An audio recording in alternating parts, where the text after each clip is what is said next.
आपल्या सर्वांच्या मनामध्ये संत श्री गुलाबराव महाराजांप्रती जी एक अनन्य निष्ठा अखंडितपणे वास करते, त्या निष्ठेला सुद्धा सादर करणार करते.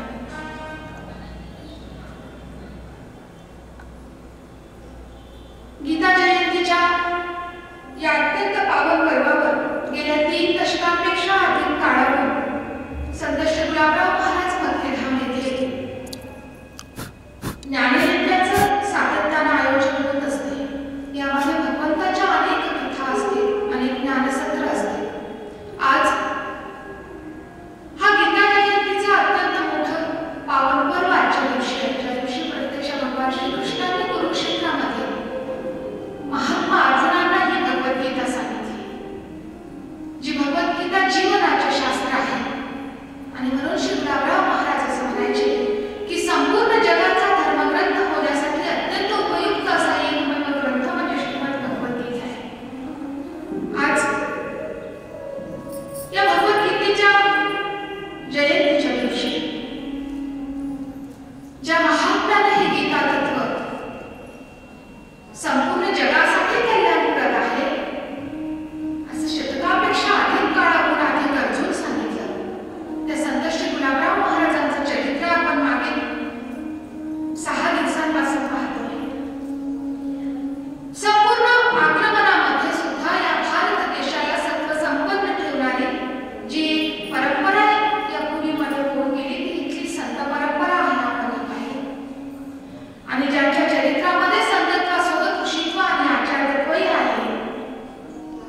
मग आपल्याला आपल्या गुरु परंपरेने, आपल्या कुळ परंपरेने, आपल्या श्रद्धेनुसार ज्या कुठल्याही जे कोणतेही संत आणि ग्रंथ प्राप्त झाले असतील, त्यांच्या ठाई आपली आर्तता असली पाहिजे, हाच फक्त एक निकष आहे. आणि त्यालाच भक्ती म्हणतात, हे श्री महाराजांनी अत्यंत स्पष्ट केले. महाराजांनी गौणी मध्यम परा या प्रकाराच्या आधारे भक्तीचे 9 पेक्षा समोर जात अत्यंत सविस्तरपणे 16 प्रकारांमध्ये भक्तीचं विवेचन केलं. श्री महाराजांचं संपूर्ण वाङ्मय ही अभ्यासकांना मांडणी कशी केली पाहिजे, जगातील कुठल्याही अभ्यासकासाठी आदर्श असलेले हे वाङ्मय आहे की मी माझं मत कशा प्रकारे अनेक संदर्भ घेत, परंपरेचा मागोवा घेत मांडले पाहिजे, कृतज्ञतेने मांडले पाहिजे, संभ्रम दूर करत आणि स्पष्टता देत समाजाला दिशादर्शन केलं पाहिजे. याचं उत्तम उदाहरण म्हणजे श्री गुलाबराव महाराजांचं हे साहित्य आहे. श्री महाराजांनी भक्तीच्यासाठी अनेक स्वतंत्र ग्रंथांची रचना केली. मग भगवत भक्ती सौरभ असेल, प्रीती नर्तन असेल, प्रेम निकुंज असेल, गोविंदानंद सुद्धा असेल, यातील काही ग्रंथ अपूर्ण सुद्धा आहे. श्री महाराजांचा हा ग्रंथ संपदा, त्याला यष्टी असं म्हटलं गेलं, जी आंधळ्याला आधार देते, जी आंधळ्या माणसाजवळ चालण्यासाठी असते ती काठी, ती यष्टी. आणि तसे अंध हा काठी विज्ञ जनांची. प्रत्यक्ष लौकिक दृष्ट्या पाहता जो महात्मा आपल्याला अंध आहे असं दिसतं ना, तो या जगामध्ये जन्माला येणाऱ्या विद्वान म्हणणाऱ्यांना लाखो जीवांचं मार्गदर्शक यष्टी आहे. या प्रकारचं सामर्थ्य या ग्रंथामध्ये आहे. म्हणून श्री गुलाबराव महाराजांचं चरित्र कधीतरी समजून घेतलं पाहिजे. श्री महाराजांनी भक्तीसाठी असं म्हटलं की मग ही भक्तीची भावना मनामध्ये कधी तीव्रतेने जन्माला येईल. लक्षात घ्या, भक्ती भोळ्या भावनांची आहे का? ज्याला काही कळत नाही त्याला त्याची फक्त भक्ती आहे का? संतांना शास्त्रार्थ कळला नाही का? काही विचारांची मांडणी या पद्धतीने झाली का? परंतु श्री गुलाबराव महाराजांनी मात्र अत्यंत गरजून सांगितलं की भक्ती हे शास्त्र आहे, ती एरा गबाळ्याची गोष्ट नाही. उलट श्री महाराज असं म्हणतात की अरे कोण म्हणतात भक्तीसाठी बुद्धी नाही, यापेक्षा पुढे जाऊन ते म्हणतात की जिथे भक्ती नाही ना तिथे बुद्धीच असू शकत नाही. भाव हा सर्वोपरी आहे, हे पंचलतिका असणाऱ्या श्री गुलाबराव महाराजांचं प्रतिपादन आहे. आणि आपण तिचा भाव कर पाहिला, कशा पद्धतीने विदर्भामधली ही काळी सावळी आंधळी गवळण भगवान श्रीकृष्णाला आडवते ते आपण पाहिलं. हा योगी शिरोमणी ज्ञान जयाला स्फुरते, ही आंधळी गवळण कृष्णासाठी झुलते. तिचं झुलणं आपण काल पाहिलं. आणि तिचा स्वाभिमान सुद्धा विदर्भाचा आपण पाहिला. की तुम्हाला मी आवडत नसेल तर स्पष्ट सांगा, आडती जाऊन सुखाने राहीन चरण सेविन श्री गुरुचे, पण गुरुकृपे तुम्हा येथेही आलेलं ज्ञानेश्वर पूर्ण संता म्हणता. एखाद्या लेकीचा काय अभिमान आणि तिचं सामर्थ्य स्वाभिमान असू शकतं तिच्या माहेराच्या प्रती. श्री महाराजांचा संस्कार आहे आपल्यासाठी. महाराजांची प्रत्येक कृती, महाराजांची प्रत्येक उक्ती ही सामान्य जीवासाठी अत्यंत मोठी साधनेचं क्षेत्र आहे. माझे सद्गुरू स्वामी गोविंद देवगिरीजी अनेकदा असं म्हणतात की विवेकानंद सुद्धा असं म्हणायचे, विद्वानांची चरित्र नाही वाचली एकदा तर चालते, पण संतांची चरित्र वाचली पाहिजे. कारण संतांची चरित्र ही आपल्यासाठी साधनेची मार्ग आहे, प्रेरणेचे स्रोत आहे. श्री गुलाबराव महाराज सर्वथा अद्भुत आणि सर्वथा अद्भुत आहे. श्री महाराजांनी ही मधुरा भक्ती आचरून दाखवली, ती पराभक्ती आहे हे सांगितलं.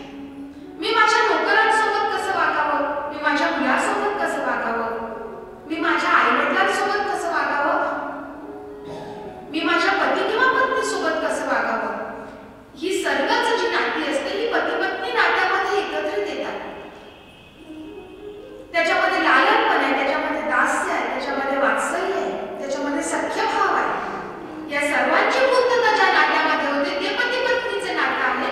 आणि म्हणून या भावाची जी भक्ती आहे मधुरा भक्ती ही अत्यंत श्रेष्ठ भक्ती आहे.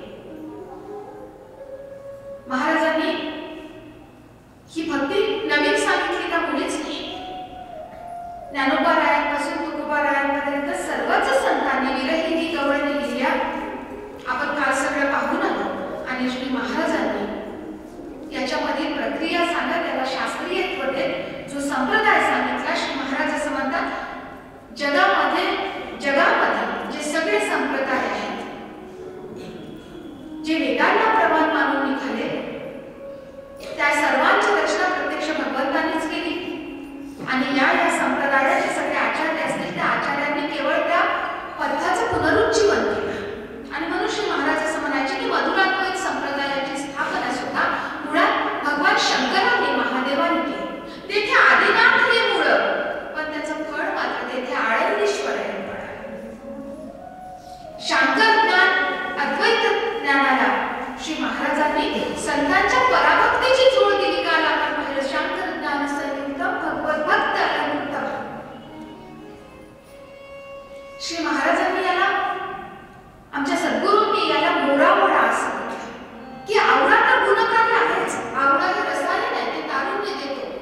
संत संगे संसाराची होई सुखाचा, भोगची मोक्षाचा ठावला.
किंवा मग धर्म ही गोष्ट केवळ इतरांना संभ्रमित करण्यासाठी आहे, त्याचा वापर करावा अशी पण एक कुबुद्धी अनेकदा दिसून येते.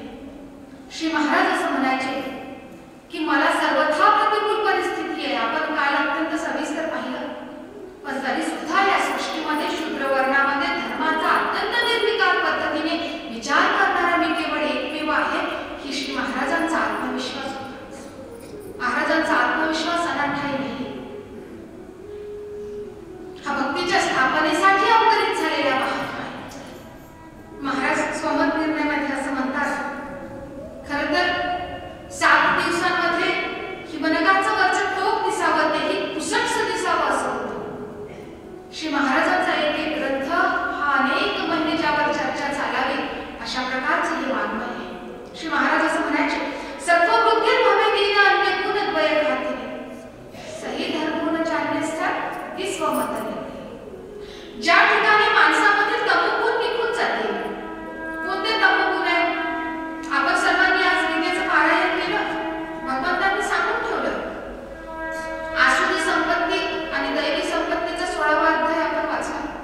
यामध्ये ही आसुरी संपत्ती हा तमोगुण आहे. मग तो आळसापासून सुरू करा. हा तिथे संपून जाईल, कमी कमी होत जाईल. रजोगुण जी मनाची चंचलता आहे, आज इथे आहे, आज या विचारावर आहे, उद्या त्या विचारावर आहे, या दोन्ही गोष्टी माणसामधून निघून जाईल आणि ज्याद्वारे ज्या प्रक्रियेद्वारे आपल्यामध्ये सात्विकता वाढत जाईल. चरित्रकारांनी श्री महाराजांच्या सात्विकता सांगितली की कशाला सात्विकता म्हणायची. अनेकदा सात्विकता सुद्धा संभ्रमित करणारी असते. शेठजी बहुत सात्विक है, ना किसी के लेने में ना किसी के देने में. परंतु समाजामध्ये प्रत्येकदा ही सात्विकता सुद्धा समाजाला उभं करते असं नाही. किसी के लेने में नहीं, किसी के देने में नहीं, ठीक है, लेकिन कुछ बुरा हो रहा है तो वहां तो सेठ जी को जाना चाहिए. सात्विकता म्हणजे निर्भयता आहे. मी या जीवन मूल्यांसाठी, मी राष्ट्र उभारणीसाठी, मी समाजाच्या अत्यंत योग्य मार्गक्रमण करावं या चळवळीसाठी मी निर्भयपणे उभं राहिलं पाहिजे. ही सुद्धा सात्विकता आहे. सात्विकता ही अन्यायाचा प्रतिकार आहे. जे चुकीचं असेल त्याच्यासाठी आवाज उठवला पाहिजे, म्हणजे तो माणूस सात्विक आहे. मग अन्यायाचा प्रतिकार म्हणजे सूड आहे का? छत्रपतींनी अफजलखानाचा कोथळा बाहेर काढला, पण जिजाऊंनी सांगितलं अफजलखान मेला, आपलं वय संपलं, त्याच्या देहाची विडंबना करण्याचं कारण नाही. छत्रपती शिवरायांच्या आणि जिजाऊंच्या या संपूर्ण चरित्रामध्ये या भारतातील विचार परंपरा काय समन्वय आहे या परंपरेचा. कुठे गेलो पाहिजे, कुठे थांबलो पाहिजे. बाकी काहीही पाहायचं नसेल तर एकमेव शिवचरित्र पाहिलं पाहिजे, जिथे धर्म कळेल, अध्यात्म कळेल, राजकारण कळेल, समाजकारण कळेल. कसं असलं पाहिजे याचं उदाहरण म्हणजे छत्रपती शिवाजी महाराजांचं चरित्र आहे. अन्यायाचे प्रतिकार करता आला पाहिजे. ही सत्व संपन्नता, कोणामध्येही भेद न पाहता श्री महाराजांनी कधीच कोणत्याही व्यक्तीचा राग द्वेष केल्याचा तो व्यक्ती सोडून टाकला. कोणत्याही विचारधारेला सुद्धा श्री महाराजांनी त्याच्या काढा अंश घेतला, त्यांच्या अंश सोडत दिले. महानुभाव पंथाची मर्यादा दाखवण्यासाठी सुद्धा थिओसॉफीपेक्षा 1000 पट चांगला माझा महानुभाव पंथ म्हणाले आणि मग त्यांनी द्वैतमत ही त्याची मर्यादा आहे सांगितलं. लक्षात ठेवा, तू पूर्णतः चुकीचं असं म्हटलं नाही. जिथून गुण घेण्यासारखं आहे तिथून घ्यावा असं म्हणणारे श्री महाराज. ही सात्विकता ज्या ज्या प्रक्रियेने वाढत जाईल त्याला त्याला धर्म म्हटलं. आणि धर्म या गोष्टीचा एवढा सविस्तर उहापोह श्री गुलाबराव महाराजांनी केला, त्याच्यामध्ये कुठेही संदिग्धता ठेवली नाही. आणि ज्या ठिकाणी अशा प्रकारचं तत्व आहे म्हणाले तो सगळा परमधर्म हे श्री गुलाबराव महाराजांनी सांगितलं. आपला स्वार्थ, आपल्यातील हिंसाची वृत्ती, आपल्यातील कपट हे सर्व गेलं पाहिजे. हे सर्व करताना श्री महाराजांनी समन्वय या सूत्रानं जगातील यज्ञयावत धर्मांचा सुद्धा समन्वय करून टाकला.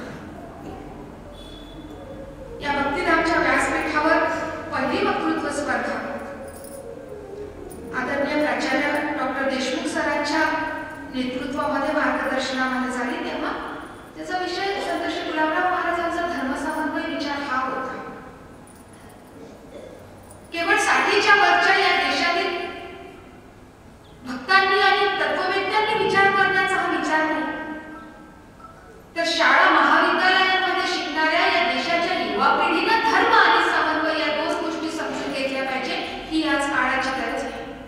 त्यासाठी आपण पाहिलं की का श्री महाराजांचं हे सर्व वाङ्मय शाळा महाविद्यालयांमध्ये अभ्यासक्रमांमध्ये अंतर्भूत असणं आजची गरज आहे.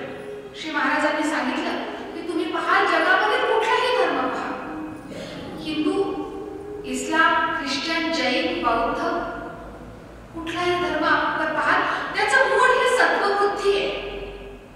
प्रत्येकाला माणूस अधिक चांगला झाला पाहिजे असंच वाटतं. मग ते ख्रिश्चनांनाही तसंच वाटतं, इस्लामांनाही तसंच वाटतं. सत्वबुद्धी हे प्रत्येक धर्माचं मूळ आहे, परंतु अधिकारानुसार प्रत्येकाचा आचार धर्म वागण्याची पद्धती मात्र वेगवेगळी आहे. म्हणून श्री महाराज असं म्हणायचे की प्रत्येकाला स्वतःच्या उपासना मार्गावर निष्ठा ठेवली पाहिजे आणि दुसऱ्याच्या उपासना मार्गाचा सन्मान ठेवला पाहिजे. म्हणजे कोणत्याही धर्माधर्मामध्ये कलह होणार नाही. परंतु यापुढे सुद्धा महाराज एके ठिकाणी असं म्हणतात की मग मात्र तुमची निष्ठा कोणी हाणून पाडत असेल तर मग मात्र तुम्ही दुसऱ्याच्या निष्ठेवर सुद्धा ती सुद्धा हाणून पाडण्याचा प्रयत्न केला पाहिजे. माझा धर्म सर्वांना स्वागत करणारा आहे, व्यापक आहे. याचा अर्थ मी माझं तत्व सोडून दिला पाहिजे या प्रकारचा नाही. श्री महाराजांची विचारांमध्ये ही सूक्ष्मता आणि ही स्पष्टता अभ्यासकांनी अत्यंत योग्यपणे सामंजस्याने समजून घेणे नितांत आवश्यक आहे. महाराजांनी समन्वयाचे 9 प्रकार सांगितले. कशाला उत्तम समन्वय म्हणायचा, कशाला मध्यम समन्वय म्हणायचा. ते म्हणाले आपल्या तत्वाच्या आश्रयाने आणि प्रत्येकाला आचरणाची त्याची सवड देऊन माझ्या धर्मातील तत्व हे बाहेरून काहीतरी घेऊन पूर्ण करण्याची गरज नाही अशा आत्मविश्वासाने जो केला जातो त्याला समन्वय असं म्हणतात. ही त्यांची समन्वयाची व्याख्या आहे. आणि महाराजांनी सांगितलं की जगामधील जे सर्व संप्रदाय आहेत किंबहुना ते म्हणाले आर्य धर्म सोडून इतर सर्व धर्म हे आर्य धर्मातील एकेका तत्वावर स्थित आहे. बौद्ध धर्माने मुख्य, जैन धर्माने मुख्य अहिंसा मानली आणि अहिंसा हे तत्व आर्य धर्मामध्ये पूर्ववर्तीच आहे. आपण काल परम तपस्वी संत महाराजांचे उत्तराधिकारी बाबाजी महाराजांनी जो आर्य धर्मपत्नीचा सिद्धांत श्री महाराजांच्या नंतर सुद्धा पूर्णत्वाने मांडला ते पाहताना आपण पाहिलं की सगळ्या जगामध्ये आर्य लोक होते. श्री महाराज असं म्हणायचे की जे काही आहे ते आर्य धर्मामध्ये आहे, आर्य धर्मामध्ये नाही ते जगात इतरत्र कुठेच नाही.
श्री महाराज असं म्हणायचे की या संपूर्ण देशामध्ये जे सगळे संप्रदाय वैदिक धर्माचा आश्रय घेऊन उभे झाले, या सर्व संप्रदायांमधील एक एक तत्व घेण्यासारखा आहे. त्यांचा संप्रदाय कुसुम मधु हा अत्यंत छोटा परंतु फार सुंदर आणि अप्रतिम असा ग्रंथ आहे. ते म्हणायचे की अरे जो पाशुपत संप्रदाय आहे, आता मागच्या 2-3 वर्षात आमच्या माता भगिनींनी पाशुपताचं व्रताची मोठी पूजा केली. महाराज म्हणाले पशु म्हणजे जीव आणि पाश म्हणजे त्याला असलेलं कर्मबंधन. या कर्मबंधनापासून निर्मुक्त असलेला आणि नित्य असलेला एक महादेव पूजनासाठी योग्य आहे, हे पाशुपताचं मत त्याच्यामधून घेण्यासाठी आहे. ज्याप्रमाणे एखादा भ्रमर सर्वच फुलांमधून मधु घेतो आणि मग स्वतःचा मधु बनवतो, महाराजांनी तसंच या संप्रदायांमधून एकेका विचाराचं मधु घेतलं, उचललं पदवगिरी आणि आपणासारखी हे संप्रदायांचं मधु एकत्रितपणे आणून ठेवलं. ही महाराजांची अपूर्वता आहे. ते म्हणाले की शाक्त संप्रदाय जो आहे त्यामध्ये सर्व स्त्रिया या उमारूप आहेत, हा विचार त्याच्यामधून घेण्यासारखा आहे. राधिका वल्लभ या संप्रदायामधून भगवंताच्या प्राप्तीसाठी गोपीश्रेष्ठ राधेची पूजा. उत्तर भारतात गेलो तर आपल्याला दिसेल राधा के बिना कृष्ण आधा अशी त्या भक्तांची धारणा आहे. त्यांना राधा श्रेष्ठ आणि तो भाव आपण त्याच्यामधून घ्यावा हे राधिका वल्लभांकडून शिकावं. चैतन्य संप्रदायाकडून या वृंदावनात असणाऱ्या भगवंत मधुर भावाने पूजा करण्यासारखा आहे. सगळ्याच संप्रदायामध्ये सांगत श्री महाराज म्हणतात गणपत्यांकडून काय खावं. त्यांनी म्हटलं की एका गणपतीचं नमन आणि पूजा माझी रोजची आणि माझ्या आयुष्यातली सगळी संकटांचं हरण करणारी आहे, हा भाव गणपत्यांकडून घ्या. महाराज फक्त कर्मकांड करणारे भक्त नाही. आपण पाहिलं ज्यांनी आयुर्वेद वेदाला सुद्धा मानस भाव दिला आणि मानस आयुर्वेद दिला. कारण ते म्हणायचे की जगात एकमेव श्रेष्ठ गोष्ट आहे की जगच भावनामय आहे. म्हणून भावना माणसाला किती उत्तुंग करू शकते आणि भावनाच माणसाचा कसा नाश करू शकते हे त्यांना माहिती होतं. मी जर रोज पूजा करून बाहेर निघत असेल गणपतीची आणि तरी सुद्धा माझ्यामध्ये धाकधूक राहत असेल तर महाराजांनी सांगितलं एकदा गणपतीला नमस्कार केला ना मग मनामध्ये ठेवा आजच्या दिवसामध्ये कुठल्याही प्रकारचं विघ्न अडथळा येणार नाही. मी ज्या कामासाठी जातोय माझं ते सर्व काम अत्यंत योग्यपणे पार पाडेल. आता लक्षात घ्या या प्रकारचा जो मानस आहे तो तुम्ही आस्तिक कसा अगर नसा, तुम्ही गणपतीला माना अगर नका माना, तुमचं पण जिथे कुठे तुमचं आराध्य आहे आणि जे कोणतं तुमचं पूज्य स्थान असेल तिथे मात्र तुम्ही गाणपत्य संप्रदायामध्ये या भावनेनं नमन करत असाल तर दिवसभरामध्ये तुमची पॉझिटिव्हिटी, तुमची सकारात्मकता ही आपल्या भाषेत कधी डाऊन होणार नाही. आणि ज्याची मानसिकता प्रबल आहे तो सर्वच कामामध्ये यशस्वी होईल. ही सरळ सरळ संगती आहे. श्री गुलाबराव महाराजांनी आपली श्रद्धा, आपली उपासना या पद्धतीने आपला मानसभाव विकसित करत नेला. या देशामधील मानसाला या आसुरी संपत्तीकडे काढून दैवी संपत्तीकडे नेत या राष्ट्राची उभारणी करणारे हे अत्यंत थोर राष्ट्रभक्त संत आहेत. या देशातील माणूस लढवयील असले पाहिजे हा श्री महाराजांचा भाव होता. शेवटी ते विठ्ठल संप्रदायाकडे येतात, ज्या संप्रदायाचे आपण सर्वजण उपासक आहे. ते असं म्हणतात की भगवान श्रीकृष्ण त्यांचा अवतार संपवून निजधामाला वैकुंठाला न जाता ते पंढरपुरामध्ये येऊन आमच्यासाठी उभे आहे. हा जो काही भाव आहे हा आम्ही वारकरी संप्रदायामधून घेण्यासारखा आहे. आणि यापुढे जाऊन श्री गुलाबराव महाराजांनी असं सांगितलं की म्हणून वारकरी संप्रदाय हा संप्रदाय न म्हणता या संप्रदायाची स्थापना अशा प्रकारे झाली की याला धर्म हे नाव शोधतं एवढा व्यापक हा संप्रदाय आहे. त्यांनी सांगितलं की सर्वच तत्वज्ञानाचे, सर्वच देवदेवतांचे उपासक या ठिकाणी आहे. याच्यामध्ये सूर्याची उपासना करणारे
संपूर्ण जगासाठी विश्वधर्म होण्याच्या योग्यतेचा आहे हे श्री गुलाबराव महाराजांचं प्रतिपादन आहे. होय होय रे वारकरी पाहे पाहे रे पंडित, तुकोबारायांनी का म्हटलं? होय होय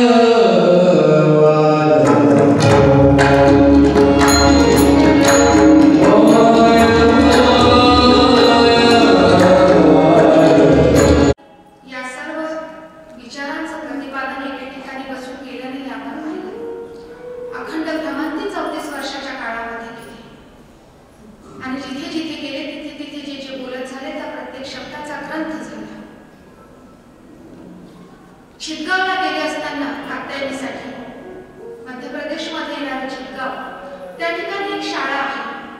आपण कधी आता चितगावला गेले तर चितगावला विठ्ठलराव केकरेचा वाडा अजूनही आहे. विठ्ठलराव केकरेंना श्री महाराजांनी जेव्हा जेव्हा पत्र लिहिली त्या पत्रामध्ये महाराजांनी त्यांचा उल्लेख माझा प्रिय पुत्र असं केले. ही सगळी प्रेमाची माणसं महाराज वाढवत गेले, जोडत गेले, स्वतःची शिष्य शाखा नाही वाढली. श्री महाराजांनी ते मनात आणलं असतं तर आज लाखो शिष्य असलेली ही परंपरा दिसली असती. महाराजांनी प्रेम सर्वांना दिलं, संप्रदायाचा अधिकार मात्र अत्यंत कमी लोकांना दिला. सांगितलं की माझ्या संप्रदायामध्ये सर्वच जण अधिकारी आहेत, त्याचे काही नियम सांगतात. चितगावला गेलेले असताना तेथील मुख्याध्यापक जे होते त्यांनी गीतेचा अर्थ विचारला महाराजांना. त्यांची भाषा हिंदी होती आणि श्री महाराजांनी त्यांना ही भगवद्गीता हिंदीमध्ये समजावून सांगितली. त्याचा मनोहारिणी गीता नावाचा ग्रंथ आहे. हा मनोहारिणी गीता म्हणजे चितगावच्या मुख्याध्यापकांना सांगितलेली हिंदीमधील भगवद्गीतेचा अर्थ आहे. ज्या ज्या ठिकाणी बोलले त्या प्रत्येक शब्दाचा ग्रंथ झाला. या प्रकारचं हे सर्व वाङ्मय आहे. आणि म्हणाले की चिंता करू नका, मी जे काही बोलतो तुम्हाला वाटत असेल माझ्याकडून निघून होत नाही, तर या सृष्टीमध्ये अनंत शक्तीचे लघुलिपी लेखक बसले आहे म्हणाल्यामुळे ते सर्व लिहून देतील. मी सांगतो ते काही नष्ट होणार नाही. तुमच्यापर्यंत फक्त जेवढं पोहोचते तेवढं सांभाळून ठेवा, हे तुमचं कर्तव्य आणि ही श्री महाराजांची आज्ञा आहे. माझे ग्रंथ सांभाळून ठेवा. दोन गोष्टी फक्त सांभाळायला सांगितल्या. माऊलींच्या पादुकांची जोपासना करा आणि माझे ग्रंथ सांभाळून ठेवा. महाराजांचे ग्रंथ हे महाराजांची प्रत्यक्ष वाङ्मयीन मूर्ती आहे, ज्यासाठी पूजनीय बाबाजी महाराजांनी स्वतःचं संपूर्ण आयुष्य दिलं. अनेक जण उतर आयुष्यामध्ये श्री महाराजांनी पाहिले, ते तर त्यांना नवीन नव्हतं. अपमान सुद्धा सहन केले, उपेक्षा सुद्धा सहन केली. आपण पाहिलं अनेकांचे आक्षेप, अनेकांच्या टीका सहन केल्या. दुःख तर वयाच्या 9व्या महिन्यापासूनच पाठी लागलेलं होतं, त्यानं काही पाठ सोडले नाही. 24व्या वर्षी महाराजांच्या पत्नी आणि त्यांच्या सच्शिष्या महाराजांनी मधुरा भक्तीचा अधिकार सर्वांना दिला नाही. ते म्हणाले की ज्ञानानंतर होणारी ही भक्ती आहे. म्हणून कात्यायनी व्रत सुद्धा मी आईचा प्रतिनिधी, आईचं लेकरू या भावाने केलं पाहिजे हे सांगितलं आणि पूजनीय बाबाजी महाराजांनी ते त्या पद्धतीने केलं. परंतु गुरुच्या ठाई मधुरा भक्तीचा निषेध करणाऱ्या या महात्म्याच्या आयुष्यात मात्र अशी एकमेव व्यक्ती होती आणि ते म्हणजे श्री महाराजांच्या प्रिय पत्नी आणि त्यांच्या शिष्या वज्रचूडामणी मनोगर्णिका आई. केवळ 22 वर्षांचं आयुष्य जगलेली ही अत्यंत तेजसंपन्न स्त्री, भारतीय स्त्रियांच्या इतिहासामध्ये जिचा संदर्भ घेता पुढचा इतिहास पूर्ण होणार नाही. आयुष्य कसं जगलं पाहिजे याचा परिपाठ म्हणजे श्री महाराजांच्या पत्नी आहे. यावेळीला आकाजी बापू देशमुखांकडे मायबाईंना पित्ताचा अतिशय त्रास होता आणि या शारीरिक व्याधीचं कारण बघून मायबाईंनी त्यांचा देह ठेवला. लक्षात घ्या, श्री महाराजांचं भक्त आणि पंचलतिका म्हणून, तत्वज्ञान गोपी म्हणून काल आपण पाहिलं की एकीकडे तर्काची कठोरता आहे पण दुसरीकडे भावविपूर्णता आहे. संतांना कळत नव्हतं का तो देह नश्वर असतो आणि मग ते असं असतं, मग ते देह म्हणजे माणूस नाही. पण मायबाईंच्या मृत्यूनंतर हा जो काही धक्का आहे हा महाराजांनी पूर्ण आयुष्यभर सांभाळला. त्यांनी लिहून ठेवला आत्मचरित्रामध्ये. मनकर्णिका गेल्यानंतर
चरित्र पाहताना.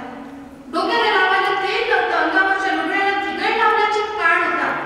अनुकूल वृत्तीपतीची तू राखली सत्तेने. श्री महाराजांनी जे स्त्रियांना उपदेश केला ना, त्यामध्ये मला असं वाटतं ते त्यांच्या वंदनीतीला सुद्धा पाहत गेले आणि मग आपल्याला सांगत गेले की सत्कारासाठी मी पतीची पाठराखण केली पाहिजे. विपदेमध्ये मी त्याला सोडता कामा नये. तो चुकत असेल तर मग मात्र तू तेव्हा अटीची टांगती तलवार. नवऱ्याचं पाऊल चुकीच्या दिशेने पडत असेल तर पत्नीनं थांबवलं पाहिजे. परंतु तो योग्य मार्गाने जात असेल तर मग मी त्याची शक्ती म्हणून उभं राहिलं पाहिजे. अनुकूल वृत्तीपतीची तू राखली सप्रेमे. प्रेमाने तुझे सांभाळणं सोपं नव्हतं श्री महाराजांसारख्या व्यक्तीसोबत संसार करणं. आज इथे उद्या तिथे, आता काय म्हणतील लगेच काय सांगतील. आपण तर नवरा सकाळी वांग्याची भाजी सांगून गेला असेल आणि आड्यावर म्हटलं असेल की सोल्याची नाही केली तर आपला आवाज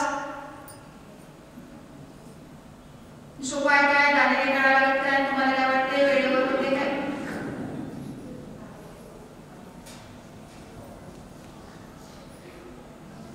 वेळ नाही आपल्याकडे. प्रत्यक्ष पोटच्या मुलाला सुद्धा श्री महाराजांनी विष द्यायला मायबाईंना सांगितलं. आपल्यातील माता खाऊन उठेल सारखी आणि नवऱ्याला म्हणे तुमचा माझा संबंध संपला, मी माझं लेकरू घेतो आणि वेगळी घेतो. एकुलता एक असलेल्या छोट्याशा 3 महिन्याच्या आनंदाला शिशी द्यावी आणि म्हणावी की घे मनकर मी घे, ही विषाची शिशी आहे आणि अनंताला 5. आणि याही परीक्षेत जी उत्तीर्ण झाली ती मायबाई लक्षात. श्री गुलाबराव महाराज समजून घ्यायचे असेल तर आधी मायबाईंना समजून घेतले पाहिजे. कवी असं म्हणतो, मृदुभाषी रूपवती ही पत्नी पतिव्रता ती लाभेल पूर्वदत्त. माऊलींनी सुद्धा वर्णन केलं की कशा प्रकारे अशी पतिव्रता स्त्री लाभणं कशा प्रकारे तुमचं भाग्य असतं. ते म्हणतात चक्षु विहीन पतीची झाली यथार्थेष्ट.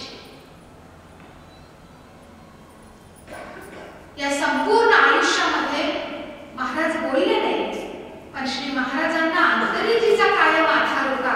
अशी त्यांच्या आयुष्यामध्ये ही अत्यंत महत्वाची व्यक्ती म्हणजे मायबाई.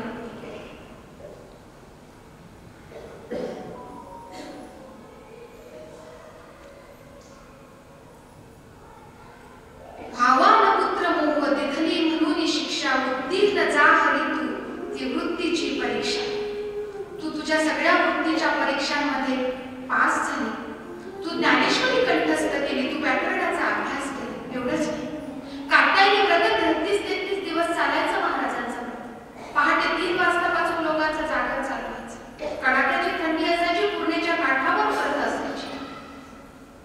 या सगळ्यांमध्ये मायबाई सर्वांच्या आधी उठायच्या आणि सर्व भक्त मंडळी झोपल्यावर पाहायच्या कुणाच्या अंगावर पांघरून टाकलेलं आहे की नाही. सगळ्यांची निजानीत झाल्यावर सर्वात शेवटी माऊली झोपायची. येणाऱ्या प्रत्येकाच्या जीवनाची काळजी घ्यायची. विठ्ठलराव केकरेंनी लिहून ठेवले. मायबाईंचं वय फार नव्हतं. 8व्या वर्षी मोहडाच्या घरात श्री महाराजांच्या घरात पत्नी म्हणून आली आणि 22व्या वर्षी जग सोडून गेली सुद्धा. पूर्ण कविता मी तुम्हाला सांगणार नाही. कवी 2 वाक्यामध्ये शेवटी ओळीमध्ये काय म्हणतो बघा. तू धन्य जाहली ग त्रिवार माते धन्य. तू धन्य जाहली ग माते त्रिवार धन्य. तुझसाठी शोक लीला करी पाही विश्वमान्य.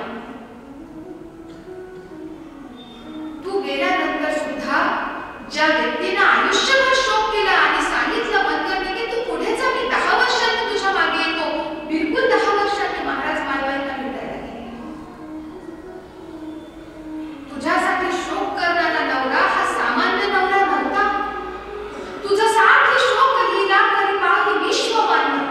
ज्याला विश्वानं मान्यता दिलेली होती अशा प्रकारचा अत्यंत मोठा योगी तत्वज्ञ प्रज्ञावंत तुझ्यासाठी शोक करत होता. याचा अर्थ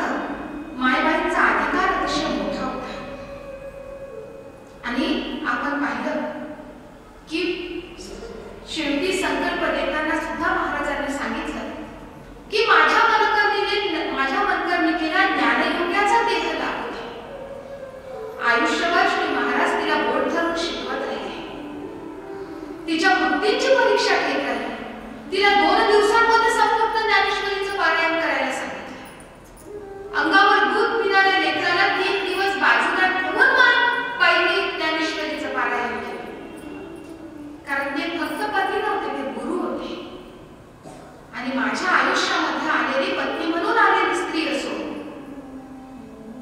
तिची संपूर्ण उन्नती करण्यासाठी मी जबाबदार आहोत, ही जबाबदारी श्री महाराजांनी घेतली. म्हणून महाराजांचा आणि मायबाईंचा, गृहस्थाश्रम आणि मायबाईंचा आणि महाराजांचं पतिपत्नीचं नातं हे यज्ञयावत गृहस्थाश्रमी माणसासाठी अत्यंत आदर्श आणि प्रेरणादायी नातं आहे, जे लौकिकाच्या पातळीशी काही वेळ खात नाही, पण त्यात अतूट सख्य भावाचं नातं आहे. यानंतर श्री महाराजांनी फक्त मायबाईंना नाही, त्यांच्या आयुष्यामध्ये म्हणून त्यांना जे जे काही व्यक्ती भेटल्या त्या प्रत्येकासाठीच प्रत्येकदा अशाच प्रकारचं अपूर्व प्रेम दिलं. आपण पाहिलं का, राजाराम बापूंसाठी स्वतः 7 दिवस उपवास करून तीर्थ राजाराम बापूंना दिला आणि बरे झाल्यावर निघून गेले. माझ्यासाठी म्हणून ज्यांना आयुष्य दिलं त्या प्रत्येकासाठी मी आहे ही उदाहरण आहे. संपूर्ण विश्वाला जोडणारी एकमेव शक्ती आहे आणि ती म्हणजे प्रेम, हा महाराजांचा आग्रह आहे. आणि मग त्यासाठी मी काय काय प्रयत्न केले पाहिजे, प्रयत्नाच्या प्रक्रिया सांगितल्या की त्यांचा अपूर्णता आहे. या दोन पलीकडे श्री महाराजांची शिक्षण व्यवस्था कुठे जातच नाही. फक्त मायबाई पत्नी होत्या म्हणून नाही, तर अनेक लोकांशी महाराजांचे जिव्हाळ्याचे संबंध. आपाजी महाराज या भागामधील आर्वीचे अत्यंत श्रेष्ठ संत पुरुष. आर्वीला जाऊन कधीतरी आपाजी महाराजांच्या समाधीचं दर्शन घ्या. अमरावतीमधल्या मुरलीधराच्या मंदिरामध्ये आपाजी महाराज नेहमी असायचे आणि श्री गुलाबराव महाराजांना पाहिलं की ते असं म्हणायचे, मला माझा कृष्ण भेटला.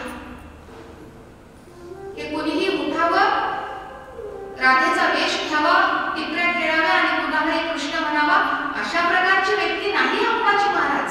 आधी समजून घ्या. आप्पाजी महाराज कृष्णाचे परमभक्त होते आणि काय अधिकार होता या महात्म्याचा. सद्वै जयंतीमध्ये श्री महाराजांनी त्यांना नमन केले.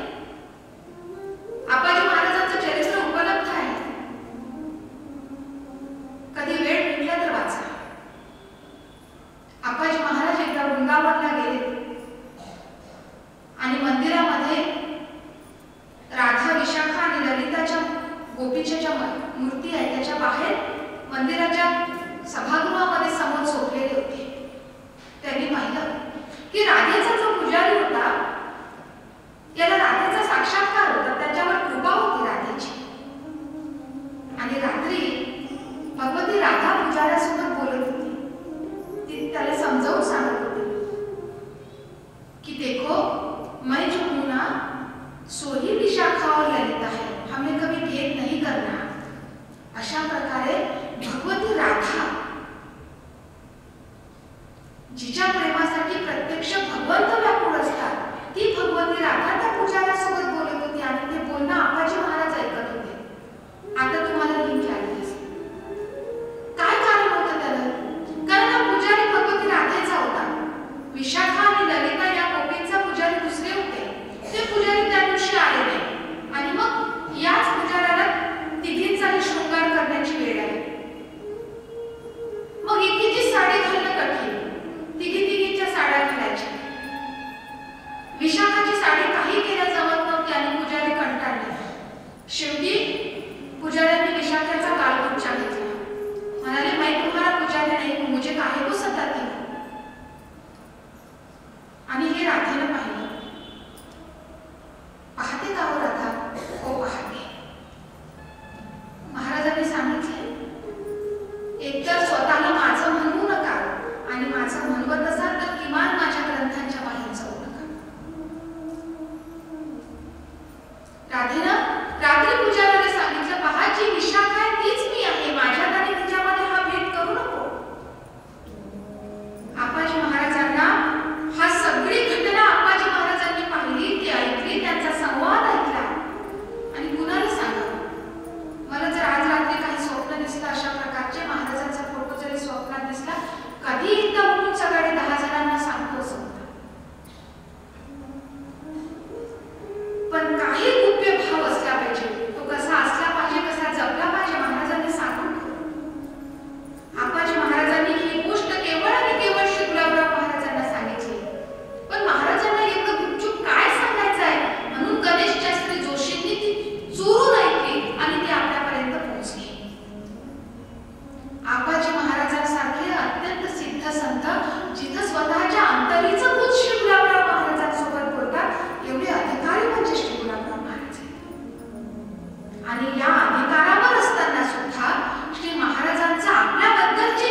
जमा करून ग्रंथ मिळवले.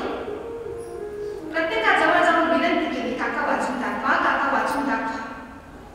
माधांमधले ग्रंथ संपले, कुऱ्याबाईंकडे आले. उन्हातान्हात पावसात ग्रंथाची पेटी डोक्यावर घेऊन गेली. किती प्रतिकूल परिस्थितीमध्ये कशी ज्ञान साधना केली पाहिजे. महाराजांनी सांगितलं, परिस्थितीला दोष देणारा माणूस आयुष्यात काही करू शकत नाही. माझा नांगर चांगला नाही म्हणून शेतीला पेरणाऱ्याचा महाराजांनी निषेध केला. ईर्षेने मिळवा म्हणाले आणि प्रयत्नाने झटावं एवढंच नाही, पुरुषार्थ हरी हाती घ्यावा, परमार्थ करायचा कोणी प्रयत्नाने करायला म्हणणारे श्री महाराज. श्रीनिवास शास्त्री हरिदासांना लिहिलेल्या एका पत्राचा उल्लेख करून मी काल थांबली होती. ज्या पत्राचं 100 वेळा वर्णन महाराजांनी करायला सांगितलं, काय लिहिलं त्या पत्रामध्ये? श्री महाराज असं म्हणतात, शास्त्रीजी लक्षात घ्या, एखादं कार्य तुमच्या शरीराकडून जेव्हा होणार नाही असं वाटतं की पाय तुटले, हात कळले, टोंगडे केले, डोळ्याने दिसत नाही, तेव्हा तोंडानं करा म्हणाले, बोलत राहा त्या कार्याबद्दल. आता भक्तिधामचं काही होत नाही, 20 वर्ष केलं, आता भक्तिधाम बद्दल होत नाही, पण येणाऱ्या जाणाऱ्या जवळ भक्तिधाम भक्तिधाम भक्तिधाम तरी म्हणत राहील. तुमची वाचाही जर नेली तर काय करा म्हणाले, मनाला त्या गोष्टीचा ध्यास घ्या म्हणाले, मनाच्या मनात त्या गोष्टीचं चिंतन करा म्हणाले. आणि मग मन वेडं झालं तर असा प्रश्न विचारला. अहो म्हणाले, मन वेडं होणं म्हणजे काय असतं? एखाद्या गोष्टीचा अतिशय ध्यास घेणं म्हणजेच मन वेडं होणं असतं. आपण म्हणतो छत्रपती शिवराय स्वराज्यासाठी वेडे झाले होते, म्हणजे काय झाले होते? काय कळत नव्हतं औरंगजेब आदिलशहा छोट्याशा 15 वर्षाच्या लेकराला मारू शकतो म्हणून? पण नाही, हे राज्य व्हावे ही दुसरीची इच्छा म्हणून पेटून उठली. मन वेडच होईल ना म्हणाले, पण तरीही तुम्ही तुम्हाला प्राप्त असलेलं सत्कार्य करत राहा. आणि सांगितलं शास्त्री बुवांना, या एकाच पत्राच्या शेवटी फक्त महाराजांनी बोलले, या पत्राचं 100 वेळा मनात चिंतन करा आणि सर्वथा याला स्मरणात ठेवा. देवाची इच्छा असेल तर होईल असं म्हणून देवावर सोडून द्या असं सांगणारे हे संत नाही. प्रचंड प्रयत्नवादिष्ट गुलाबराव महाराज आहे, परंतु किती कृतज्ञता भाव असला पाहिजे हे श्री महाराजांकडून शिकले पाहिजे. मला ज्याने सहाय्य केलं माझ्या अडचणीच्या काळामध्ये, त्याला संपन्नता आल्यावर मी कधी विसरता कामा नये. महाराजांनी म्हटलं, ज्यांनी ग्रंथ लिहिले आणि मला वाचून दाखवले, शूद्र सामान्य तिरस्कारिले नाही मान्य. माधा सोडून कुऱ्याबाईंकडे आले तर कुऱ्याबाईंनी म्हटलं नाही की कुंब्याचं पोर आहे, काय ग्रंथ वाचू नका. ही द्वेष मूलकता या मातीची नाही हे लक्षात घेतलं पाहिजे. माधा सोडून शिरसगाव मठमध्ये गेले. एक राजाराम बापूंचं घर जर सोडलं तर बाकी ब्राह्मण मंडळी होते. माधवराव कुलकुटे होते, पण माधवरावांच्या 11 वर्षाच्या पत्नीला पोरीला पत्र लिहिली पाहिलं होतं. त्यांनी सुद्धा ही ब्राह्मणाची लेक म्हणून मला काय करायचं असा भाव कधी मनात आणला नाही. शिरसगाव सोडून अमरावतीला गेले. वासुदेवराव मुंडे भेटले, श्रीनिवास शास्त्री हरदास भेटले, नानाची कवी मंडळ भेटले, महाराजांचे प्रमुख लेखनिक भेटले. ही सगळी मंडळी ब्राह्मण मंडळी. महाराजांनी लिहून ठेवलं, शूद्र सामान्य म्हणूनही तिरस्कारिले नाही. त्यापैकी कुणीही हे म्हटलं नाही की गावातून आलेला असाच कुलपटाचा पोरगा आहे, आमच्याशी काय चर्चा करायची, त्याच्याशी काय वादविवाद करायचा. मला सर्वांनी प्रेमानं पोटाशी धरले की महाराजांची भावना आहे, तयाचे स्मरण प्रसिद्धी करावे काय मजा आधी.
बाबाजी महाराजांनी आंघोळीला पाणी घातलं, काढून दिलं. कसं काढलं? महाराजांच्या अंगात 104 ताप असताना सुद्धा म्हटलं, पंडित आंघोळीला पाणी दे. बाकीचे म्हणायचे, महाराजांना आंघोळीला पाणी देता एवढ्या तापात तुम्हाला कळत नाही का? बोलले नाहीत का सोबतची मंडळी? बाबाजी महाराजांनी ऐकून घेतलं, पण गुरु आज्ञाप्रमाणे म्हटलं ना आंघोळीला पाणी दे, पाणी काढून दिलं. बाबाजी महाराजांनी महाराजांसाठी स्वयंपाक केला, त्यांचे कपडे धुतले. आचार्योपासनेमध्ये वाचा, माऊलींनी सांगितलं कशी गुरुसेवा केली पाहिजे. कारण संत म्हणतात, देवाच्या सेवेने अहंकार जाणार नाही, अहंकार गेल्याशिवाय देव भेटणार नाही, पण संतांच्या आणि सद्गुरूच्या सेवेने केवळ अहंकार जाऊ शकतो. बाबाजी महाराजांनी आयुष्यभर श्री महाराजांची सेवा केली. ते धन्य धन्य सारे, हा एक त्यात धन्य, हा खचित पुत्र गुरुचा झाला स्वनाम धन्य. सगळीच मंडळी धन्य आहे, पण हे स्वनाम धन्य आहे. कशा प्रकारे बाबाजी महाराजांचं चरित्र आहे? चरित्रकारांनी अतिशय सुंदर सर्व वर्णन करून ठेवलं. आपल्याकडे तेवढा वेळ नाही. केली स्वतःच याने श्रीपाद पद्मसेवा, गुरु हाच एक याचा स्पृहणीय सौख्य ठेवा. गुरुच्या पलीकडे दुसरं काही पाहिलंच नाही. वश जाहलो असे मी सेवेस पंडिताच्या, हे बोलला महात्मा भाग्यी झेल कुणाच्या. काय म्हणाले श्री गुलाबराव महाराज? माझा संपूर्ण जन्म हा पंडितासाठी आहे म्हणाले. महाराजांनी सांगितलंय, आपल्या सर्वांसाठी सांगितलंय की तुम्ही जर मला प्रेमानं बांधून ठेवलं तर मी माऊलींची शपथ घेतो म्हणाले की माझ्याकडून एक पाऊल सुद्धा तुम्हाला सोडून पुढे निघणार नाही. आपली बायको, आपला मुलगा, आपला नवरा कोणीच असं म्हणत नाही. तिथं तर आपण प्रेमानंच बांधून ठेवलेलं असतं. पण कोण थांबतं आयुष्यभर आपल्यासाठी? सगळे आपापली कामं झाली की निघून जातात. पण महाराजांनी हा विश्वास, हा शब्द दिलाय, आणि निवडणुकीत दिलेला शब्द नाही. ते म्हणाले, मी ताटांची शपथ घेऊन सांगतो, तुम्ही जर मला प्रेमाच्या पाशानं बांधून ठेवलं तर मी तुमच्यापासून आयुष्यामध्ये एक पाऊल सुद्धा तुम्हाला सोडून कुठेच जाणार नाही. हा महात्मा केवळ प्रेमाला वश झाला. अन्यथा याच्या मागे जाणारे राजे त्या काळात कमी नव्हते. तुकोजी राजा पवारांनी अनुग्रह मागितला होता देवाश्च. महाराजांनी नाहीच म्हटलं. शीलनाथ स्वामी सज्जन सोयरा, मी तुम्हाला अनुग्रह देणार नाही. राजसत्य करणारा हा महात्मा तुमच्या आमच्यासारख्या सामान्यासाठी आपल्या आयुष्यात ठाण मांडून बसायला तयार आहे. फक्त एकच अट आहे की आपण प्रेमानं त्याच्यापर्यंत पोहोचलो पाहिजे. आणि हे बाबाजी महाराजांना शक्य झालं. म्हणून श्री महाराजांच्या नंतरही त्यांच्या संपूर्ण ग्रंथांचं 18 वर्ष सातत्यानं अध्ययन केलं. भगवत भक्ती सौरभ असेल, प्रीती नर्तन असेल, ज्या ग्रंथांचा आपल्याला अर्थ कळणार नाही. आज गीता जयंती म्हणून सांगितलं पाहिजे, गीतेवरची सर्वोत्तम टीका ज्याला आपण मानतो वारकरी, ते माऊलींची गीता, भावार्थ दीपिका आहे. आणि या भावार्थ दीपिकेचा सर्वांना सन्माननीय नमस्कार करून जी सर्वोत्तम भाष्य असेल ते बाबाजी महाराजांची भावार्थ दीपिका आहे. माझ्यासारख्याच छोट्याशा जीवाला वाटावा आपण तर ज्ञानेश्वरीचे अधिकारी होऊ शकतो. पहिला जो श्लोक आहे गीतेमधला, धर्मक्षेत्री कुरुक्षेत्री, काय अर्थ असेल या धर्मक्षेत्र शब्दाचा? बाबाजी महाराजांनी लिहिलं की संजयाशी बोलताना धृतराष्ट्रांनी कुरुक्षेत्र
आपण सर्वजण भाग्यवान आहोत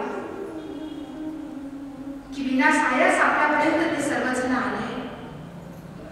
महाराजांचे मुख्य लेखनिक हरिभाऊ केवले, ज्यांचं अक्षर टाईप केल्यासारखं होतं असं म्हणतात, त्यांना सावकार म्हणायचे. 200-300 किती एकर जमीन त्यांच्याकडे होती माहित नाही, त्यापेक्षा अधिकही असेल. अजूनही त्यांचा वाडा बुधवारामध्ये आहे. कधीतरी गेले तर त्याही पुण्यभूमीचं दर्शन घ्या. वासुदेवराव मुळे लेखक आणि वाचकांना जेवू घालण्यासाठी जीवाची पर्वा न करणारे आणि महाराजांच्या प्रकृतीला फार जपणारे, त्यांच्या तब्येतीची काळजी घेणारे, त्यांची वैद्यकीय पेटी सांभाळणारे नानाजी कवी म्हणतात. स्वतःच्या गायनाने श्री महाराजांना शिकवणारे व्यंकटराव देशपांडे, घरादाराची लेकराबाळांची चिंता केली नाही. श्रीनिवास शास्त्री दास अत्यंत मोठे नैयायिक, नागपूरमध्ये आजही त्यांचे सर्व वंशज आहेत. व्यंकटराव देशपांडे असतील, महाराजांना संकल्प सांगणारे जे गोविंद शास्त्री पंचभाई होते लक्षात घ्या. यांना महारोग होता, कुष्ठरोग होता. आणि कसा कुष्ठरोग होता? सतत त्यांच्या पायाच्या जखमांमधून लस वाहत असायची. बोटं गळलेली होती, अधू होती. त्यांना स्वतः चालता येत नव्हतं, परंतु आयुष्यभर महाराजांनी गोविंद शास्त्री पंचभाईंकडूनच संकल्प घेतला पूजेचा. महाराजांना ब्राह्मणांची कमी होती का? आणि मग या गोविंद शास्त्री पंचभाईंना जिथे महाराज असतील तिचं पाठीवरून उचलून न्यावं लागायचं. त्यांच्या जखमा रोज धुवाव्या लागायच्या, त्याचं ड्रेसिंग करावं लागायचं, त्यांची कपडे धुवावी लागायची. ऐकायला फार सोपं आहे. कोरोनामध्ये पाहिलं ना, नवऱ्याला कोरोना झाला तर तिचं ताट इथेच ठेवलं आहे.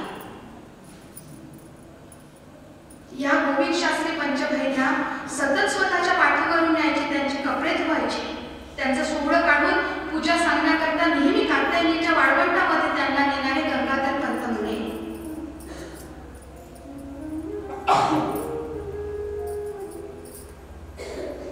गोविंद रामचंद्र भक्त मारुती भाऊ वाटकेडकर सदा सेवेला तत्पर. महाराजांनी स्वतः शेवटच्या काळामध्ये एक अभंग लिहिला त्याच्या गाथेमध्ये. कुणाला बोलवायचं असेल तर ते घंटी वाजवायचे आणि कोणासाठी किती घंटी असते तर कोणी आलं पाहिजे हे त्या घंटीमध्ये होते. 4 वाजले तर वाजवला तर गिरीश, 1 वाजवली तर हरीश. महाराजांनी अभंग लिहून ठेवले. स्वतः जाईल तिथे महाराजांसाठी शौचालय तयार करणारे इंदुकांत केले ब्राह्मण मंडळी. दिनूभाऊ गोखले, गंगू नाना, रंगूबाई महिना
अत्यंत प्रतिकूलतेमधलं हे आयुष्य.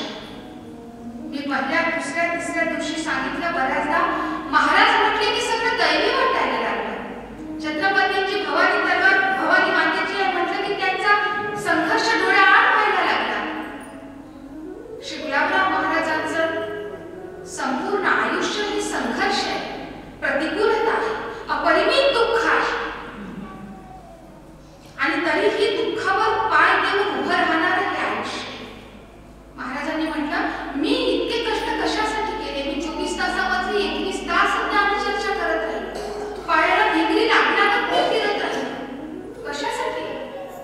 कारण या सगळ्या मंडळींना भगवंता ज्ञानेश्वरा तुझं नाव त्यांच्यापर्यंत दिलं पाहिजे एवढा भाव माझ्या मनामध्ये होता. म्हणून बुद्धी संभ्रम नको. म्हणून मी सांगितलं की शांकर तत्वज्ञान आणि माऊलींचं तत्वज्ञान एक आहे. कोणतीही शंका नको म्हणून मी हजारो गोव्याचं प्रवचन करून दाखवलं. तुझं सगुण आलंबन सर्वांसाठी असावं म्हणून प्रत्यक्ष ज्ञानदेवा मी तुमची प्रतिमा तयार करून दिली. कशासाठी सगळे कष्ट केले? तर केवळ एकमेव संत ज्ञानेश्वर महाराज हा विचार आपल्यापर्यंत पोहोचवण्यासाठी. महाराजांचे हे कष्ट अत्यंत मोठे आहे. संवत्सर केला जीवापाड श्रम मी अतिशय कष्ट केले. कष्टाविना या जगातील कोणत्याही थोर महात्म्याचं चरित्र नाही. मग ते डॉक्टर आंबेडकरांचं असेल, की ते भगतसिंगांचं असेल, की ते गाडगेबाबांचं असेल, की ते वंदनीय राष्ट्रसंतांचं असेल, यांच्या सावलीत जे उभे राहिले त्यांचं पहा. आंबेडकरांच्या पत्नी रमाबाईंचं चरित्र पहा. प्रचंड प्रतिकूलतेमध्ये नवऱ्यासाठी कष्ट केले. कष्टाविना कोणत्याही महात्म्याचं चरित्र आपल्याला दिसणारच नाही. कष्टाला हा पर्याय नाही. श्री महाराजांनी केलं परी तुझा प्रेम दिला नाही. हे सर्व मी फक्त तुझ्या प्रेमासाठी केलं. सगळा सहित येईन अलकावती पाहिन मी मूर्ती तुमची डोळा. आणि या सर्वांना घेऊन मी आनंदीला येईल तुम्हाला पाहण्यासाठी. देहाचे परमाणू काढीन वेगळे मी तो द्वार पाडी राहीन द्वार. माझ्या शरीराच्या परमाणूंनी तुमचं पूजन करेल आणि मी तुमच्या द्वारामध्ये द्वारपाल म्हणून उभा राहील. एवढीच आशा पूर्णत्वा करावी अन्यनच द्यावी सिद्धी मुक्ती. मला कोणतीही सिद्धी नको, मला कोणतीही मुक्ती नको. फक्त माझ्या प्रिय व्यक्ती सहित ज्ञानदेवा माझा स्वीकार करा. एवढं मागणं श्री गुलाबराव महाराजांनी केलं. आणि आपण आश्वस्त राहिलं पाहिजे की प्रत्यक्ष श्री गुलाबराव महाराज त्या ठाई मला न्यायला समर्थ आहेत. श्री महाराजांच्या हे सर्व जो कालखंड आहे हा अत्यंत थोडासा आहे. यकृत वृद्धी म्हणजे लिव्हरचा काही त्रास झाला असं निदान होऊन महाराज औषधोपचारासाठी शिर्डी पुण्याला गेले. ॲलोपॅथीचं औषध महाराजांनी आयुष्यामध्ये कधीच घेतलं नाही. त्या आयुर्वेदाच्या विरोधात निघाले. म्हणून अण्णासाहेब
जो मराठी संस्कृत मधला जो श्लोक आहे त्याच्यासाठी सोरठा लिहिला आणि ओवीचं सुद्धा ओवीबद्ध हिंदीमध्ये भाषांतर केलं. हा सर्वधर्मांपरित्यज्य जो श्लोक आहे याचा संस्कृतमधून हिंदीमध्ये कशा प्रकारे अनुवाद केला. धर्म अधर्म ही त्यागी सब इक मम शरणही आव तुम्हारे सब पातक हरव शोक ही दूर बहाव. हा सर्व धर्म परित्यज्यांचा हिंदीमधला अनुवाद आहे आणि त्याच्यावरची जी ओवी आहे कशी ओवीमधचा अनुवाद केला. आशा ते दुःख होत है अरुनिंदा ते पाप दैन्य रोय दुर्भाग्य ते देत रहत संताप. माऊलींची जशी ओवी मराठीमध्ये आहे त्याच प्रकारे रसयुक्त तत्वयुक्त आणि अत्यंत मधुर ओवीबद्ध हा अनुवाद गणेश प्रसाद अग्रवालांनी 1991 नंतर ओवीबद्ध ज्ञानेश्वरी हिंदीमध्ये उपलब्ध आहे. ज्ञानेश्वरीच्या सगळ्या प्रती आपण प्रत्येकानं भक्तिधामवर असली तर आपापल्या घरी घेऊन जा. मी काल एक साधुबोध द्यायला सांगितलं होतं आणि ही ज्ञानेश्वरी गेलेत का महाराज? महाराज जसे होते तसेच अजूनही आहेत. फक्त आपण आपल्या भावनेने त्यांच्यापर्यंत कधी पोहोचतो हा केवळ एकमेव मार्ग आहे. आणि श्री गुलाबराव महाराजांनी जे सांगितलं की माझे ग्रंथ सांभाळून ठेवा मी होळीनंतर पुन्हा येईन. श्री महाराज त्यांच्यापर्यंत संपदेच्या रूपाने या ठिकाणी अजरामर आहे. महाराजांच्या पदस्पर्शाने पावन झालेल्या ज्या ज्या काही भूमी असतील त्यांचं महात्म्य आपापल्या ठिकाणी आहेच. त्यांची जन्मभूमी लोणी टाकली असेल, त्यांचं मूळ गाव माढाण असेल, ते जिथे जिथे गेले त्या सगळ्या जागा असतील. परंतु महाराजांच्या वाङ्मयाच्या प्रचारार्थ मात्र ज्या स्वतंत्र व्यासपीठाचं आणि भूमीचं निर्माण झालं ते महत्व केवळ आणि केवळ संत प्रार्थना केली होती की संत श्री गुलाबराव महाराज भक्तिधामचं हे व्यासपीठ हे श्री महाराजांच्या अधिष्ठानाचं व्यासपीठ आहे. हे व्यासपीठ जगाला समन्वयाचं सूत्र देणारं व्यासपीठ, हे जगाला सर्व भेदाभेद संदिग्धता दूर करून कल्याणाचा मार्ग प्रशस्त करणारं व्यासपीठ. डॉक्टर विजय भटकर म्हणाले होते हे ज्ञानविज्ञानाचं केंद्र व्हावं, हे भक्तीचं माहेर घर व्हावं. या प्रकारे आपल्याला या संपूर्ण व्यासपीठाचं जे महत्व आहे ते जाणता यावं आणि त्याही पलीकडे पुढे जाऊन आपल्याला प्राणपरानं अत्यंत निष्ठेने ते जगता यावं हे अतिशय महत्वाचं. या व्यासपीठाचं आणि या भूमीचं अत्यंत अनन्यसाधारण महत्व आहे ज्यासाठी माझ्या नानांनी संपूर्ण आयुष्य इथे समर्पित केलं. आमच्यासारखी छोटी छोटी लेकरं महाराजांच्या नावानं जोडली.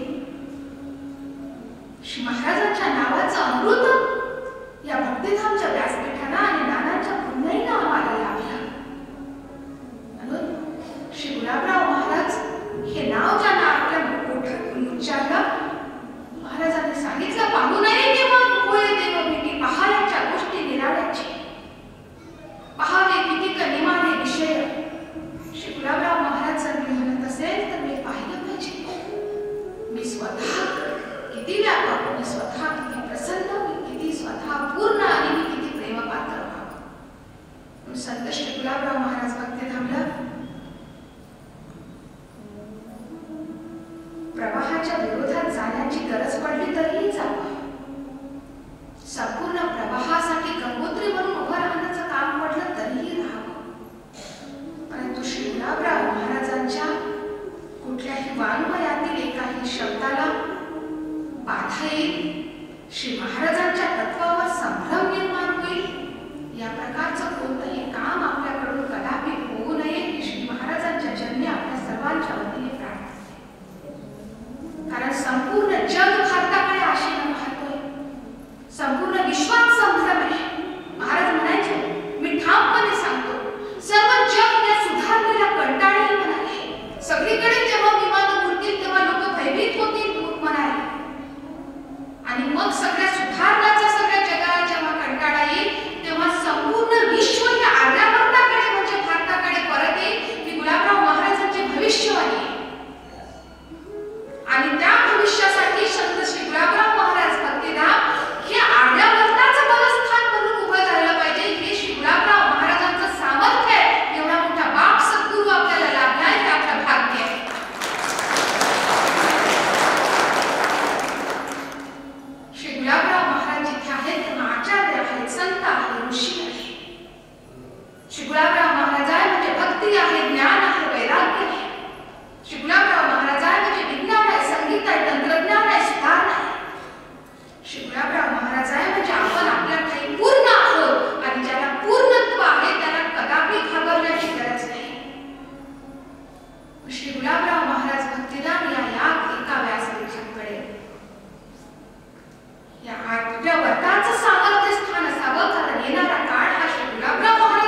युक्तिवादाची जी बुद्धी श्री गुलाबराव महाराजांनी सांगितली त्या इतपर कुणाची बुद्धी आणि बुद्धी प्रामाण्यवाद असूच शकत नाही, कारण तो सर्वांच्या कल्याणासाठी लागलेली ती युक्ती आहे. स्वतःच्या स्वार्थासाठी श्री महाराज आयुष्यात अक्षर सुद्धा बोलले नाही.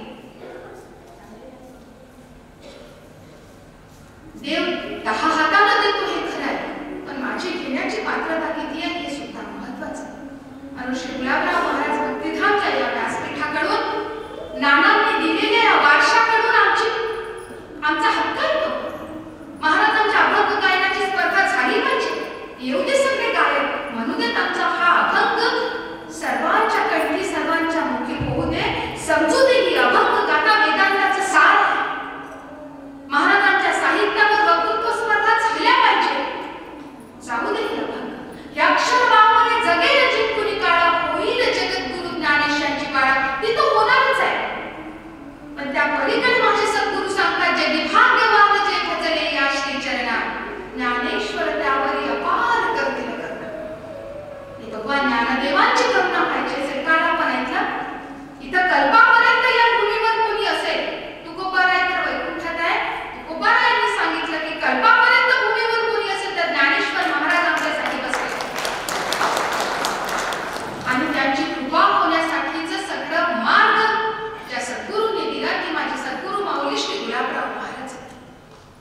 श्री गुलाबराव महाराज हा परिस्पर्श ज्याला झाला त्याचं सोनं होत नाही, तो स्वतः परिस होतो.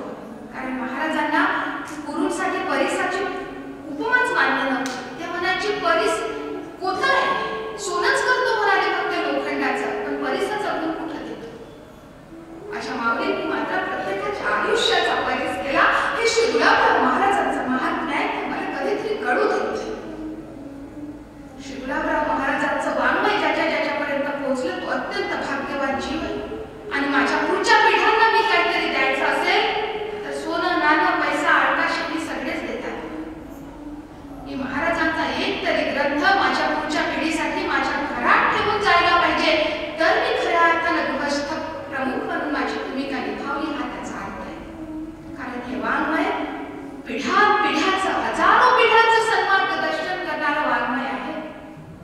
आणि ही श्रद्धा मी सकाळी श्याम महाराजांना म्हटलं, वाद करणारे खूप आहेत, काही कमी नाही. आणि तुम्हाला मला तरी श्रद्धा का लाभली म्हणाले, आपण काही प्रयत्न केलेत का? या जन्मात काही केले नाही, पूर्वजन्मीचं काही असेल तर ठाऊक नाही, पण ही श्रद्धा आमच्या भाग्यानं आम्हाला लाभली आहे की संत श्री गुलाबराव महाराज आम्हाला आमच्या जीवनामधलं परमनिधान म्हणतात. म्हणून श्री महाराजांच्या चरित्रावर बोललं. मी सुरुवातीच्या दिवशी म्हटलं, मला गीतेचा एक अध्याय फक्त येत असेल, मला दुसरं काही पाठ नाही, मला वेद कळत नाही, मला उपनिषद येत नाही. मी महाराजांचं कोणताही ग्रंथ पूर्णतः वाचला नाही, मला ज्ञानेश्वरीच्या 5 ओव्या सुद्धा पाठ नाही. माझी सर्वथा कोणती योग्यता नाही, मी अत्यंत प्रामाणिकपणे कबूल करते. परंतु प्रत्यक्ष रेड्याच्या डोक्यावर हात ठेवून सुद्धा त्याच्याकडून वेद बोलवणाऱ्या ज्ञानोबरायांच्या कन्याची मी लेख आहे एवढी माझी परम भावना, आणि त्या भावनेचा आपण लोकांनी मान ठेवला. आणि हे व्यासपीठ ज्याला मी अत्यंत लहानपणापासून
देवा, आवडू न आवडू देवा, आवडू न आवडू देवा. झाली तैसी केली सेवा,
जय जय ज्ञानेश्वर जय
व्यासपीठाचं बलाढ्य असलेलं या क्षेत्रातलं स्थान आदरणीय ताईंनी ते प्रसिद्धवाणीनं सांगितलं. पण या व्यासपीठाच्या इतिहासातील यावर्षीचं प्रवक्त्याचं स्थान हे पहिलं स्त्री प्रवक्त्याचं स्थान आहे. इतक्या प्रदीर्घ कालानंतर पहिल्यांदाच आदरणीय नयनाताईंना या ठिकाणी प्रवक्ता म्हणून आपण या ठिकाणी सहजपणे तो योग आला असेल तर ही तुमची आमची इच्छा नाही. हे आरक्षण ज्ञानेश कन्येनं तिच्या लाडके कन्येसाठी आजपर्यंत करून ठेवलं होतं. तो अधिकार श्री महाराजांनीच या तिच्या लाडक्या लेकीसाठी आरक्षित ठेवला होता.